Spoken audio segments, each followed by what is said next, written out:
Assalamu alaikum. My name is Simal Naseeb and I am a psychologist working with News Guru. Do you know that there are blue zones in the world that scientists are very much interested in because these are the places where the common life expectancy of all the people is much higher than the average of the world. What is their fountain of youth? You must be wondering. We'll discuss that later. But let me tell you a very interesting fact that these people, they're not just living longer lives, rather, they're living much happier, much contented, purposeful lives with much less chronic diseases. So, what are they doing that the rest of the world is not doing to that par is what we'll be discussing today in the video. As I was researching on the blue zones, I was shocked to discover that the intent that whatever they are doing are the interventions that psychologists suggest to depressive patients. So, if you make the lifestyle adjustments like the people in the blue zone, not only can you live longer, but also you can live a much healthier and a happier life. Psychologist approved. So, let's begin. The first thing that you need to realize about these people living in the blue zones is that they do not have a sedentary lifestyle. Oh my god, as a person who understands mental health a little bit, I'm also a student like the rest of you. Let me tell you, your sedentary lifestyle is your enemy. If all you're doing is just sitting and not moving your body enough, not having mental exercise, then obviously it is going to impact your inner world. Your sedentary lifestyle is your enemy. So, how do we go from a sedentary lifestyle towards a healthy lifestyle that involves movement, experiences, and activities?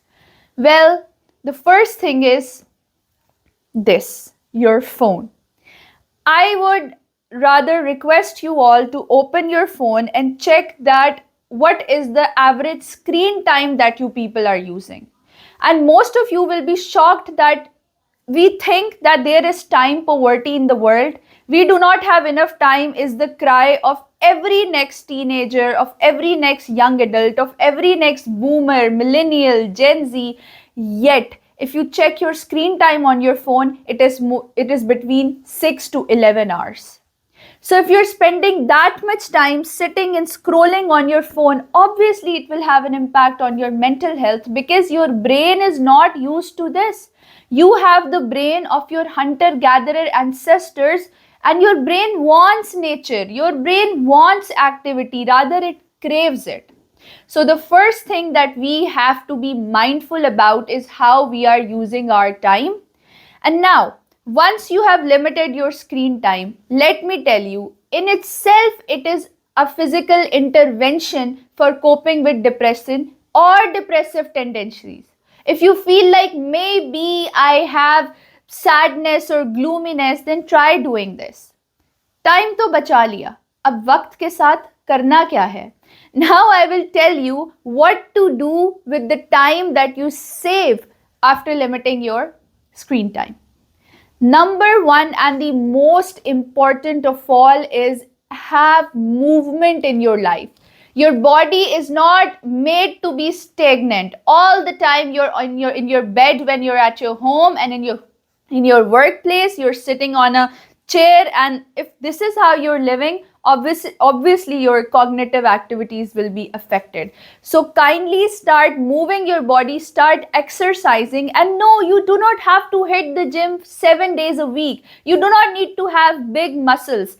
If you want that, well and good, but not everybody can have that motivation and have time to do that. So what you can do is just start going on long walks whenever you can. Set a step target, that helps a lot.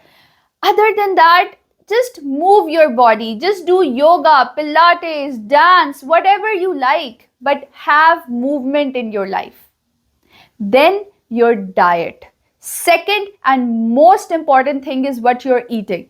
The other day I was listening to a TED talk and I was shocked that there are researches that prove that the more saturated fats that you eat, what are saturated fats? All the unhealthy food that we love, the junk food, it has saturated fats. If you're eating a lot of that, eventually it has an effect on your memory, and people who have dementia had more unsaturated saturated fats in their diet. So you see how dangerous it is for you, and obviously if you're having unhealthy food, you're having sugars in your body, that will impact your inner working, your psychological working, even your physical well-being. So one thing I want you to realize is whatever you're doing in the physical world will impact your mental health. Your mental health and your physical world, they cannot exist without one another. They go hand in hand. So be mindful of that. The third and one of the most important interventions that I suggest to people is that have a support group around you. Oh my God, I cannot stress on this enough.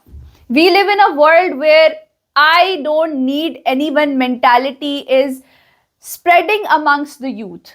But trust me, as a psychologist, I cannot stress on this enough, but you cannot exist without a support group.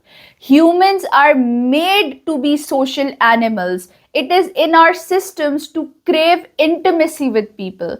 So if you do not have one or two close friends, they can be your relatives, they can be your friends, they can be your cousins, they can even be your teachers.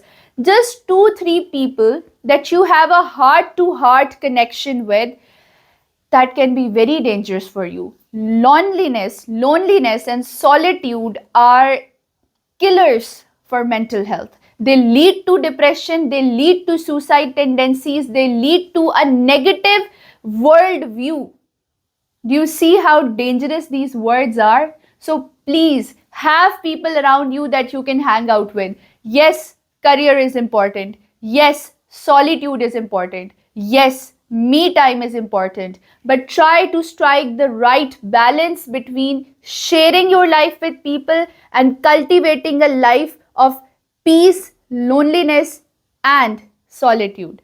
These things, if any one of these goes in extreme, you will not have a high self-esteem and your mental health will go down. So what are the 3 main interventions we discussed? Exercise, diet, and having a support group. There are so many interventions that I can talk about, but one that I really want to mention at the end, and with more episodes as we deep dive in mental health, I will keep giving you more interventions. But one last one that I would leave with you today so that you can become someone like the people of the blue zones is have a purpose in your life. Don't just go from one day to the next, to the next, to the next mindlessly. Know what you're doing. Why am I doing it? Start questioning yourself. Start holding yourself accountable. Every experience that you have, find meaning in it. Don't live meaninglessly. Find your ikigai. What is ikigai? We'll discuss in the next video. So I hope that these physical interventions while dealing with depression or depressive tendencies will help you and you find it useful. Stay tuned for more videos on Mind Matters with Simal Naseeb, because trust me, in the world of mental health, there is something for everyone. Thank you.